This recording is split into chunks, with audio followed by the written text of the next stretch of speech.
Assalamualaikum warahmatullahi wabarakatuh.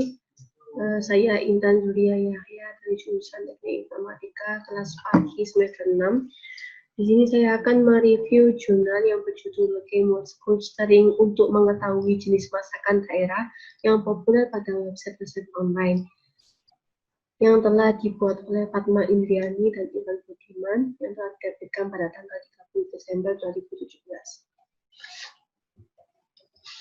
Pada makalah ini dipaparkan clustering pada data resep masakan daerah Banjar untuk mengetahui jenis makanan yang paling banyak dipost secara online oleh pengguna website resep sharing. Seperti yang kita ketahui, di Indonesia memiliki tradisi makanan yang kaya di dunia. Ada lebih dari 6.000 pulau di Indonesia dan hampir tiap daerah memiliki makanan khas. Para pengguna internet tersebut pun banyak saling berbagi resep di website.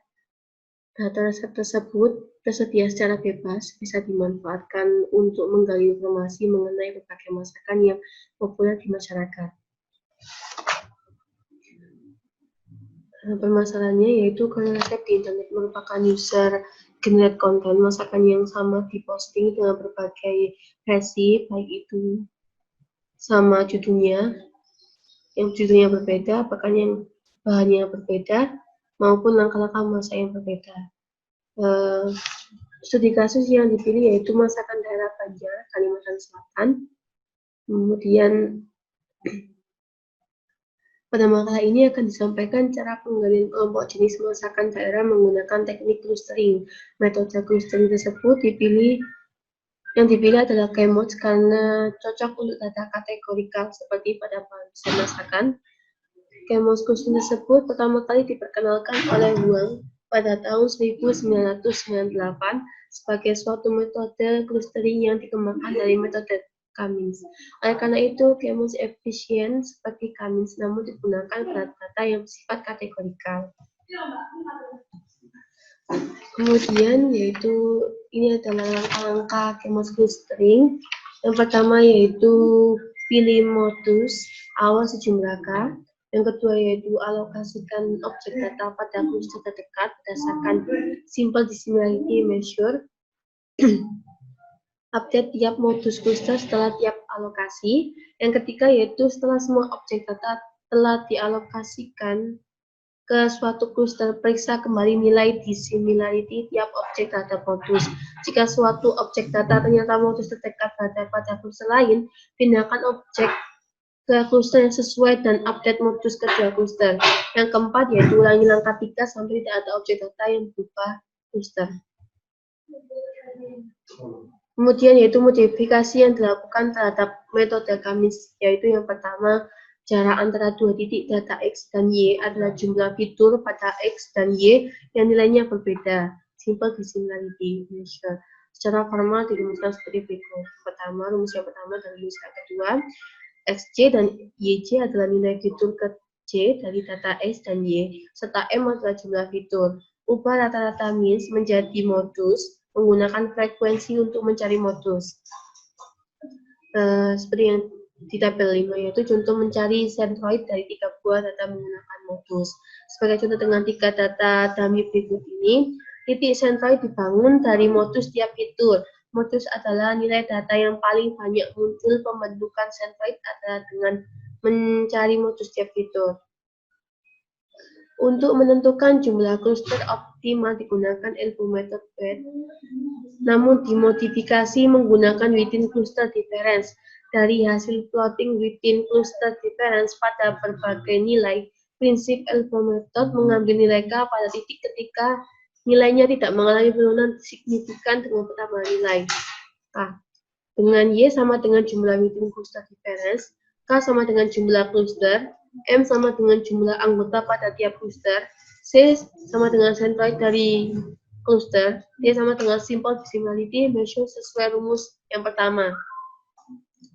Selanjutnya, evaluasi cluster dilakukan secara eksternal menggunakan metrik purity. Purity dari cluster ke I adalah rumus yang keempat, sedangkan purity secara keseluruhan adalah rumus yang kelima.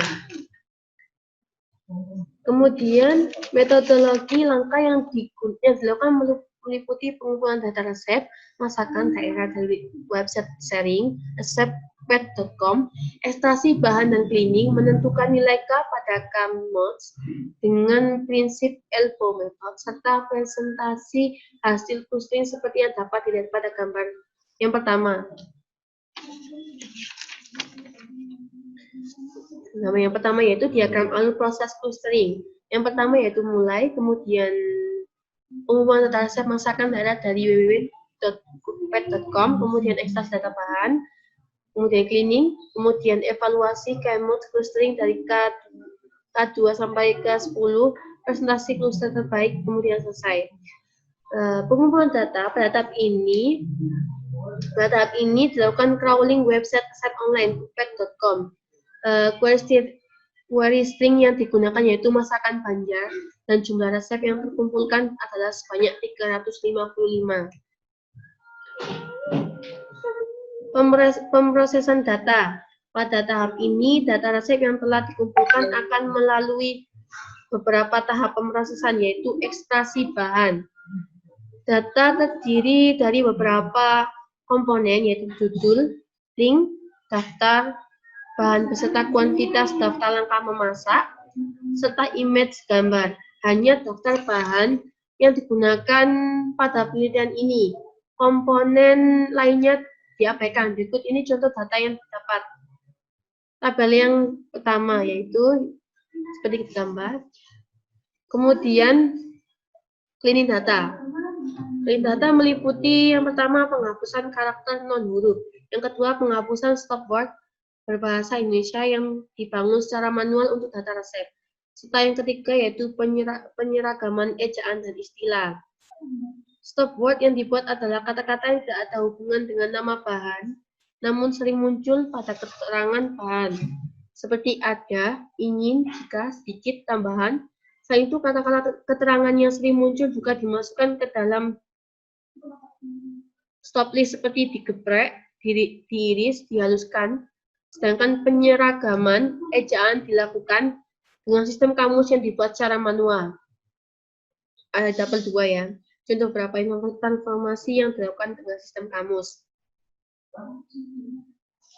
Kemudian vektorisasi data menghasilkan matriks biner berukuran 355 dikali 449 dengan fitur bahan yang muncul pada tiap resep akan bernilai 1, sedangkan bahan yang tidak muncul bernilai 0.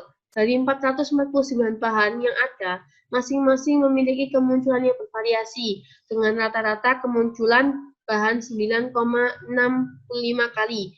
Ada 244 bahan yang hanya muncul 1 kali, dan bahan dengan kemunculan terbanyak yaitu garam 287 kali. Berikut ini adalah grafik frekuensi kemunculan tiap bahan pada dataset resep, tunjukkan dari yang paling sering muncul. Gambar yang pertama. Dan tabel yang keempat yaitu menunjukkan daftar 20 bahan teratas. Kemudian hasil dan pembahasan. Clustering dilakukan pada berbagai nilai K. Nilai within cluster difference sekecil untuk tiap nilai K ditampilkan pada gambar 2 berdasarkan kaidah ELPO method. Maka ada 2 alternatif K terbaik yaitu K4 dan K8.